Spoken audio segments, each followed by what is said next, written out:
Today we are going to start chapter number 1, Nature and Significance of Management, and these are the topics which we are going to cover under this chapter.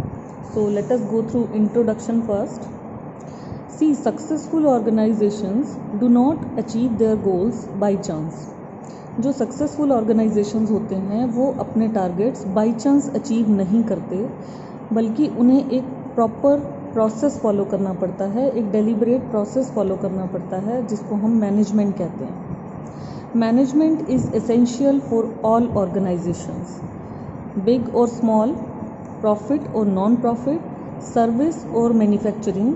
Management is necessary so that individuals make their best contribution towards group objectives. Management हर तरह के organisation के लिए ज़रूरी है, चाहे वो बड़ा ऑर्गेनाइजेशन है, छोटा ऑर्गेनाइजेशन है, प्रॉफिट मेकिंग है, नॉन प्रॉफिट मेकिंग है, सर्विस सेक्टर है या मैन्युफैक्चरिंग यूनिट है. हर जगह मैनेजमेंट का होना ज़रूरी है ताकि जो लोग वहाँ काम कर रहे हैं वो अपना बेस्ट कंट्रीब्यूशन से काम करें और ग्रुप के ऑब्जेक्टिव्स को यानी टारगेट्स को पूरा करें. Managers take decisions as to who will do that. Manager को क्या डिसीजन लेना होता है कि कौन क्या काम करेगा, व्हेन दे विल डू, कब करेंगे, and what resources they will use, और उनको कौन से रिसोर्सेज की ज़रूरत पड़ेगी. So basic job of a manager is the effective and efficient utilisation of physical, financial and human resources to achieve organisational objective. एक मैनेजर का बेसिक वर्क क्या होता है कि जितने भी रिसोर्सेज अवेलेबल हैं, जनरली 3 टाइप्स के ही रिसोर्सेज होते हैं. Physical resources like plant machineries etcetera, financial resources means हमारे फंड्स, एंड ह्यूमन रिसोर्सेज जो हमारा स्टाफ है. इन तीनों को एक साथ मैनेज करना, इफ़ेक्टिव तरीके से इनको एफिशिएंटली यूटिलाइज करना is the basic job of a manager, ताकि ऑब्जेक्टिव्स ऑर्गेनाइजेशन के अचीव हो सकें. No matter what the organisation is और what its goal might be, they all have something in common, that is management. Organisation किसी भी तरह का हो, उसके गोल्स कुछ भी हों, हर ऑर्गेनाइजेशन का एक कॉमन थिंग होती है सभी के अंदर, that is management and managers. क्योंकि बिना मैनेजमेंट के, बिना मैनेजर्स के कोई भी किसी भी तरह का ऑर्गेनाइजेशन किसी भी टाइप का हो वो नहीं चल सकता. Management consist of a series of inter related functions. Management जो है उसमें एक सीरीज होती है इंटर रिलेटेड फंक्शंस, यानी जो भी फंक्शंस हैं वो एक दूसरे से रिलेटेड हैं. That all are perform by managers. सभी मैनेजर्स को वो फंक्शंस परफॉर्म करने पड़ते हैं. For example, managers have to plan the objectives of the firm. सबसे पहला फंक्शन तो होता है कि उसे प्लानिंग करनी है कि फर्म का टारगेट क्या होना चाहिए. फिर उस प्लान को पूरा करने के लिए उसको रिसोर्सेज ऑर्गेनाइज करने पड़ते हैं, that is called organising. Then recruit and select the employees. फिर एम्प्लॉयज़ की भर्ती करनी पड़ती है, उनको सिलेक्ट करना पड़ता है कि कौन आके इन ऑब्जेक्टिव्स को पूरा करेगा. This function is called staffing. Then giving directions, communicating and motivating these employees. फिर इन्हीं एम्प्लॉयज़ को डायरेक्शंस देना है, कम्युनिकेट करना है, इनको मोटिवेट करना है ताकि ये ऑब्जेक्टिव्स को इफ़ेक्टिवली अचीव कर सकें, एफिशिएंटली अचीव कर सकें. इसको बोलते हैं directing function. And ultimately checking whether everything is going as per plan और नॉट.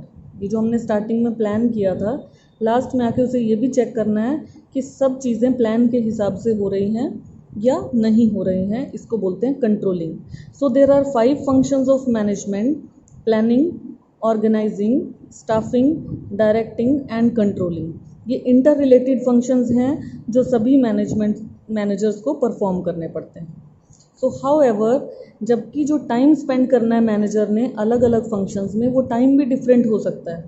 जैसे टॉप लेवल मैनेजमेंट जो है उनका सबसे ज़्यादा टाइम प्लानिंग और ऑर्गेनाइजिंग में लग सकता है अगर हम कंपेयर करें लोअर लेवल मैनेजमेंट से. So if we see real life examples, जैसे HCL कंपनी है, ये सारे फंक्शंस जो परफॉर्म करती है, Shiv Nadar of HCL enterprise performs all these functions. So is Nusli Wadia of Bombay Dyeing, Bill Gates of Microsoft, Indra Nooyi of Pepsi company and principal of your school. ये सब रियल लाइफ एग्जांपल्स हैं जो कि मैनेज करते हैं अपना अपना ऑर्गेनाइजेशन अपने अपने हिसाब से. So what is the modern concept of management? Meaning क्या है मैनेजमेंट का? Management is a process of getting things done with the aim of achieving goals effectively and efficiently. Management एक ऐसी प्रोसेस है जिससे हम दूसरे से काम करवाते हैं। दूसरों से काम कराने की कला को, आर्ट को हम मैनेजमेंट कहते हैं। पर्पज़ क्या होता है कि जितने भी टारगेट्स हैं वो इफ़ेक्टिवली और एफिशिएंटली अचीव हो जाएं। तो मैनेजमेंट का कॉन्सेप्ट 3 टर्म्स के ऊपर बेस्ड है, that is process, effectiveness and efficiency. Process क्या होता है? प्रोसेस रेफर्स टू सीरीज और सीक्वेंस ऑफ स्टेप्स। प्रोसेस क्या है? एक सीक्वेंस होता है स्टेप्स का। तो मैनेजमेंट को एक प्रोसेस कहा गया है because it perform series of functions, क्योंकि ये जो 5 फंक्शंस की सीरीज है, planning, organising, staffing, directing and controlling, management इसी का सीक्वेंस है, इसलिए इसको प्रोसेस कहा गया है। Second term is effectiveness. It is concern with doing the right task, completing activities and achieving goals. Effectiveness का मतलब होता है सही काम सही टाइम पर कर देना। बीइंग इफेक्टिव का मतलब जो टास्क हमें मिला है करने को वो फिनिश हो जाना चाहिए विद इन टाइम। इफेक्टिवनेस का डायरेक्ट रिलेशन टाइम के साथ। जितनी जल्दी, जितना टाइमली हम काम को कंप्लीट करेंगे उतना ही हम इफेक्टिव कहलाएंगे। And third term is efficiency. It refers to do the task in the right way. सही तरीके से काम करना मतलब मिनिमम कॉस्ट में काम करना। जैसे effectiveness is related to time, similarly efficiency is related to cost. कम से कम कॉस्ट में काम करने को, ऑप्टिमम यूटिलाइजेशन ऑफ रिसोर्सेज को हम एफिशिएंसी कहते हैं। एफिशिएंसी का मतलब कॉस्ट बेनिफिट होता है। It focus on deriving more benefits by using less resources. Resources कम से कम इस्तेमाल हो, फ़ायदा ज़्यादा से ज़्यादा हो, तो उसे हम एफिशिएंट कहते हैं। तो मैनेजमेंट का काम क्या है? It is concern with efficient use of resources, यानी ये जो रिसोर्स थे, मनी है, मटेरियल है, इक्विपमेंट्स हैं, ये तो कम से कम लगें बट आउटपुट ज़्यादा से ज़्यादा हो। इसलिए मैनेजमेंट के डेफिनेशन में हम इन दोनों टर्म्स की बात करते हैं कि मैनेजमेंट एक प्रोसेस है। ये देखिए यहाँ से प्रोसेस लिया हमने, इट इज़ अ प्रोसेस, क्योंकि ये सीरीज़ है फंक्शंस का दूसरों से काम कराने का, ताकि गोल्स इफेक्टिवली यानी टाइम से पूरे हों एंड एफिशिएंटली मतलब मिनिमम कॉस्ट में पूरे हो जाएं, ज़्यादा वेस्टेज भी ना हो, टाइम से भी पूरा हो और एक सीक्वेंस भी मेंटेन रहे। This is called management. Now what is the basic difference between effectiveness and efficiency? Effectiveness का मतलब it refers to completing the task on time. Time से काम पूरा हो जाना इफेक्टिवनेस है, no matter whatever the cost. इसमें cost की बात नहीं है, कॉस्ट कुछ भी हो, काम टाइम से होना चाहिए। And efficiency, it refers to completing the task with minimum cost. कम से कम खर्चे में काम होना चाहिए, रिसोर्सेज का प्रॉपर यूटिलाइजेशन होना चाहिए, कॉस्ट इफेक्टिव मैनर में काम होना चाहिए। इसका मेन पर्पज़ क्या है? To achieve end result, result को टाइम से अचीव करना। इसका मेन पर्पज़ क्या है? To conduct cost benefit analysis. Cost का बेनिफिट होना चाहिए, हर तरीके से वेस्टेज नहीं होनी चाहिए। इसका मेन कंसिडरेशन क्या है? Doing the right task, time पे सही काम होना, and doing the task in right way. इसमें तो क्या है कि काम टाइम पे होना चाहिए, इसमें क्या है, काम सही तरीके से होना चाहिए। तो मैनेजमेंट को दोनों चीज़ों पे फोकस करना है, इफेक्टिवनेस पे भी और एफिशिएंसी पे भी। This is called the concept of management. What is the relation between effectiveness and efficiency?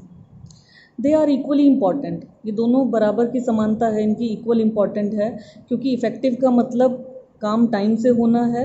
अब इतना इनफ नहीं है, केवल इतना ज़रूरी नहीं है कि टाइम से काम हो जाए, वो करेक्टली भी तो होना चाहिए, रिसोर्सेज की वेस्टेज भी तो नहीं होनी चाहिए। इसलिए इफेक्टिवनेस और एफिशिएंसी को एक ही कॉइन की 2 साइड्स कहा जाता है। One without other is of no use. एक दूसरे के बिना इनका कोई यूज़ नहीं है। Effectiveness and efficiency together lead to higher profits. Effectiveness होना और एफिशिएंसी होने से हाई प्रॉफिट्स होते हैं, प्रॉस्पेरिटी आती है ऑर्गेनाइजेशन में। और किसी भी ऑर्गेनाइजेशन का फेलियर हमेशा इनएफिशिएंसी की वजह से या इनइफेक्टिवनेस की वजह से ही होता है। या तो काम टाइम पे पूरे नहीं होते या वेस्टेज ज़्यादा होती है, तभी ऑर्गेनाइजेशन के फेलियर्स होते हैं।